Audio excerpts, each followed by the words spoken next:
Ayan. Hindi na siya naglaglag ng balahibo. Ito pa yung stamp niya sa MMFC. Ayan. Madungis lang eh. Yung paa. Tapos pagdating naman ito picturean mo, videoan mo to. Ayan. Ayan oh.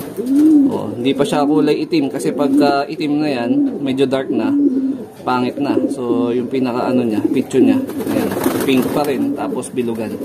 Hindi ganun kalaki pero hindi naman din ganun kaliit. Ayan, yung typical na size ng ano, na small to medium size na ka. Ayan.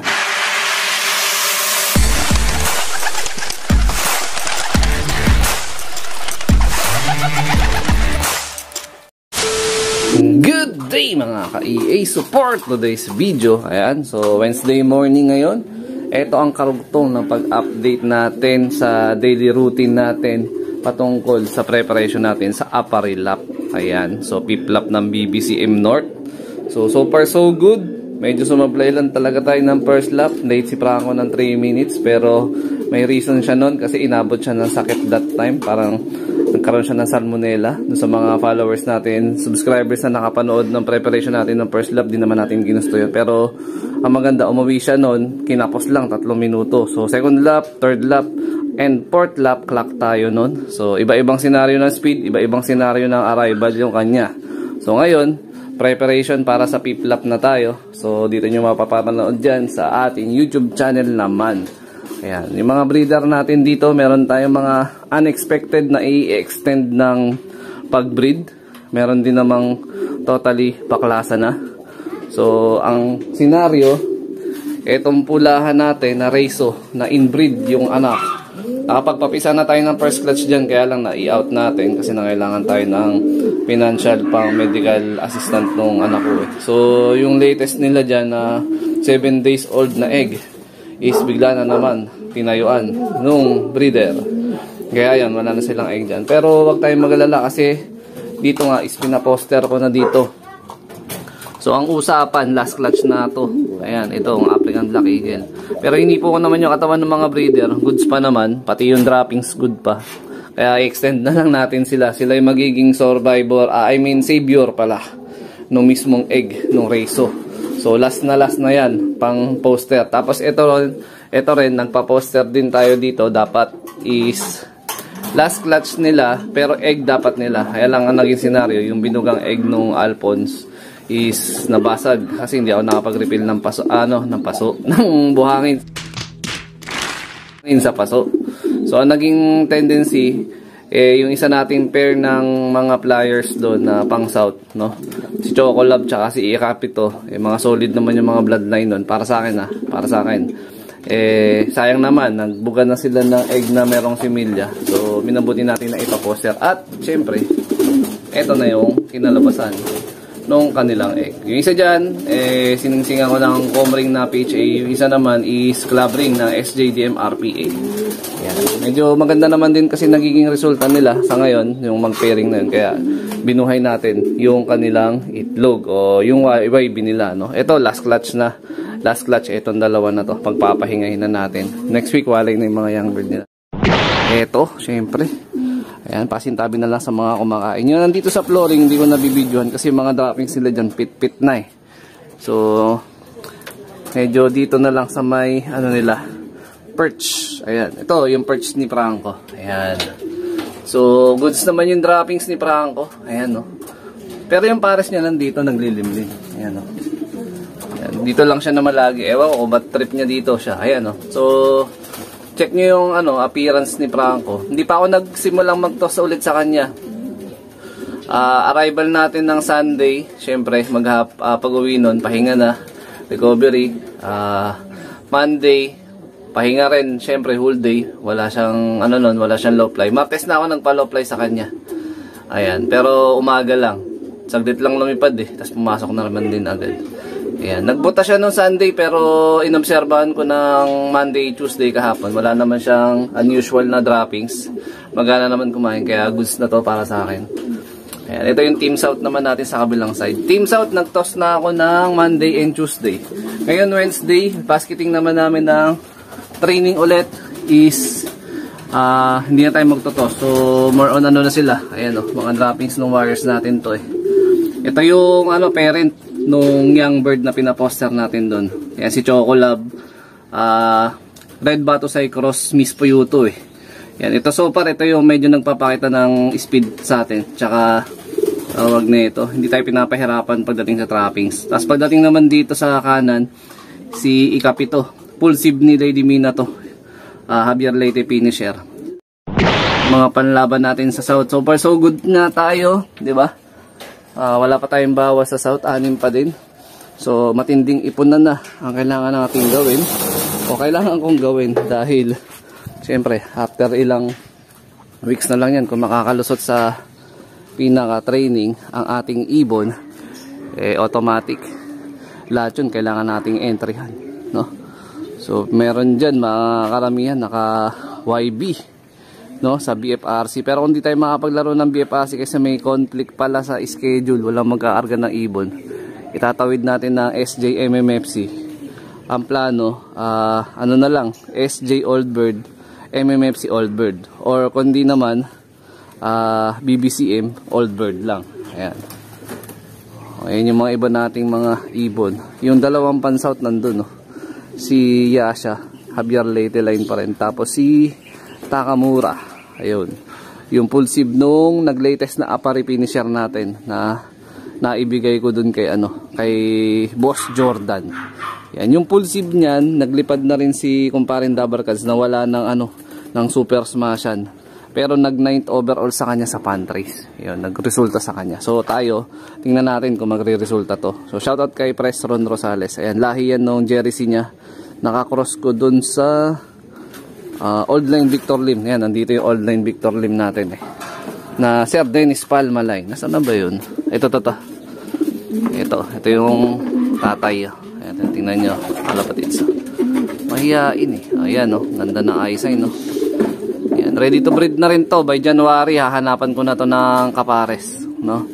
Almost lahat ng breeders cock natin dito is nasa top condition na. Ayan. Ayan. Nagkukulay ubi na yung mga paa nila. Ayan, shoutout kay Sir Maynard Tan. Ayan, sabi niya pag nagkulay ubi daw talaga yung paa, makikita mo na yung peak na kondisyon. Ayan, kasama na rin yung nagbabalahibo na namumulbos. Ayan, lapad na rin ang katawan. Tapos yung ilong, puting-puti na. Dito sa hen section natin, wala pa akong masasabi na kondisyon na. More on nasa final molting sila ngayon, no? Ayan, no, molting to eh. Ayan, halos lahat yan, kakapahinga lang din kasi. Ito. So, siguro to mga ilang months pa to. Sakto to, by January. Meron na mga makukondisyon dito. Pwede na tayong magkasa. Tama po ba yun? 75 years later. At syempre, ayan, nakapaglinis na tayo ng pliers loop. So, ito, mas maganda ng videohan. Speaking of nakapaglinis, alang yaka naman sak eh. Ito yung kapares na Franco. Bininyagan agad yung yung pagkakalinis ko, awit. Ayan yung droppings nung natin, breeder flyer na si Sak. Ayan, nag-produce na rin sa atin ng yan, Samar Leyte, Tawid Dagat, tsaka yung latest lang din na Apari finisher. Ayan, shoutout dun sa mga tropa natin na naglipad ng lahi niyan.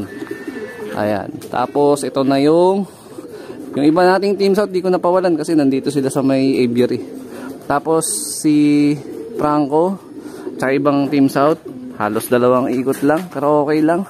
Meron naman tayong training mamaya sa south. Tapos si Franco, check natin yung katawan niya. Ayun siya. Ayan, si Franco. Ayan, check natin yung katawan.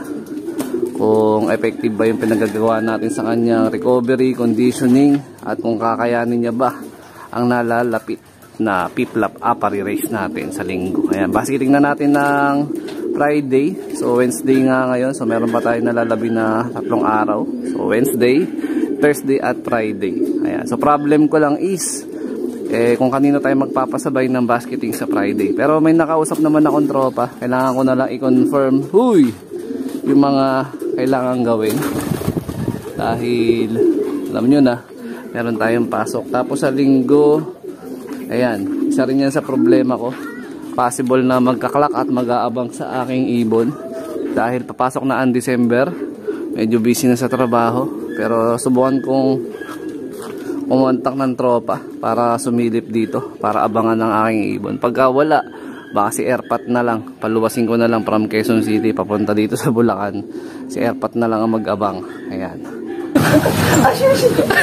So yun mga kalapatids, bali ito na nga yung sunod na ibibigay natin. Ayan, so nung Tuesday na morning, ayan, nagbigay tayo ng flyer mix na may halong sa flour tsaka yung dog food, yung kulangot ng sawa. So ngayon, tinanggal muna natin yung dog food. So sa flour to, tsaka flyer mix. Ayan. So papakita ko yung muna yung video galing sa ating Facebook page na bago kumain si Franco. Ito. Ito ba yung video ko ba? Kita ko. Ayan, si Franco. Video mo si Franco ba? Ganda ng balahibo. Ayan. Hindi na siya naglaglag ng balahibo. Ito pa yung stamp niya sa MMFC. Ayan. Madungis lang eh. Yung paka. Tapos pagdating naman ito be, picturean mo, video mo to. Ayan, ayan oh. Oh, hindi pa siya kulay itim kasi pagka itim na yan, medyo dark na, pangit na. So yung pinaka ano niya, picture niya. Ayan, pink pa rin, tapos bilugan. Hindi ganoon kalaki pero hindi naman din ganoon kaliit. Ayan, yung typical na size ng ano, na small to medium size na ka. Ayan. Tapos sa ilong, sa mata, ayan, masigla naman siya. Yung alangala okay naman eh. Ayan. Nagbigay lang ako dito kagabi pahabol, breweries kalahati. Nung pag-uwi ko nung gabi mga bandang alas 10. Shoutout kay Sir Michael Tolentino. So nakita nyo naman, so okay na okay yung katawan niya, wala pang kain yan. Yun yung resulta simula ng Sunday arrival hanggang Tuesday ng gabi na pinagagawa natin dito. Ito may pasabay pa tayo isang ibon dito, kapatid ni Franco. So ngayon, ito lang muna tayo. Feeding time. Oop, teka lang. May ano, may dumi eh. Ayan oh, gutom na gutom. Uy! Ayan.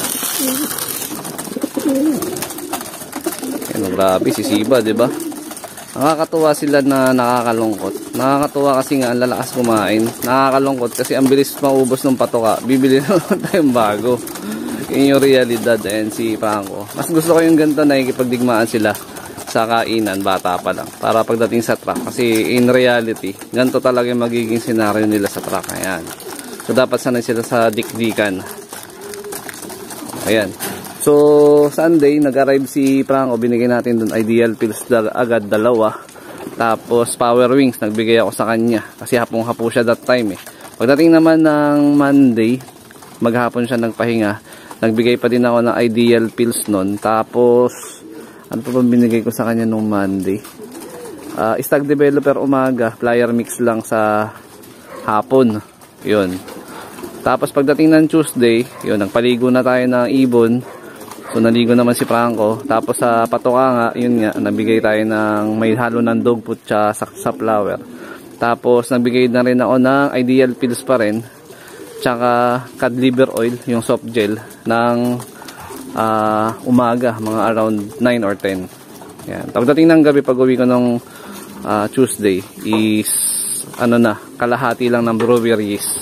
Yan. Tapos ngayon morning ng Merkules, ito yung update. So yan. So yan na yung kabuuan na adjustment na binigay natin sa ibon natin. More on focus tayo sa feeding, digestion, kaya pansin nyo, halos araw-araw pa ako nagbibigay ng ideal pills.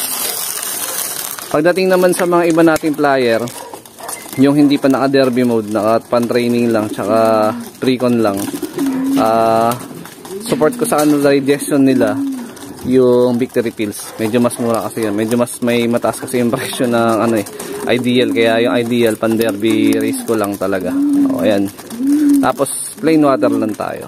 O, ayan. So, maraming salamat sa suporta lahat ng mga nakatutok. So, sana ito, disclaimer lang pala, hindi po ako champion pansir. So, sinishare ko lang yung mga nagre-request kasi sabi, 1 week routine preparation para sa ating piplap. Ayan. So, sana makauwi si Franco sa piplap. Okay. 75 years later.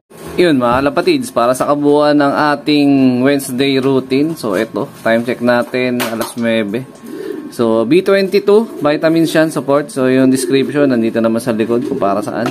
Tapos, ideal pills. Ayan. Isa lang, tag-isa. Bigay natin kay Franco ngayon. Tapos, wala nang low fly ng hapon si Franco. Tapos, normal pa rin na flyer mix mamayang hapon. Tapos, plain water. Yun. So, yun lang yung routine natin ngayong Merkules para kay Franco. So, sana makatulong. Then, good luck sa lahat ng magkakarga sa Friday. At good luck, syempre, sa lahat ng mag-aabang sa piplap. So, hindi biro yung piplap natin dahil almost 132 kilometers ang tatawirin from Port Lap, Ilagan, Isabela. Paakyat nga ng Kapari, Cagayan. Sana kayanin ng ibon natin. Pero alam ko kaya naman ng ibon. Basta maging maganda lang yung panahon at maging consistent lang yung kondisyon ng pangangatawan nito ni Franco. Tingin ko lulusot tayo. So dito ko natatapusin yung video na to. Ayan, shoutout sa mga solid supporter natin dyan. Syempre wag kalimutan mag-like, comment, and share at mag-subscribe. So still motivated yung ibon. So sana makatulong. So ingat mga lapatids. Keep safe. God bless. Alright.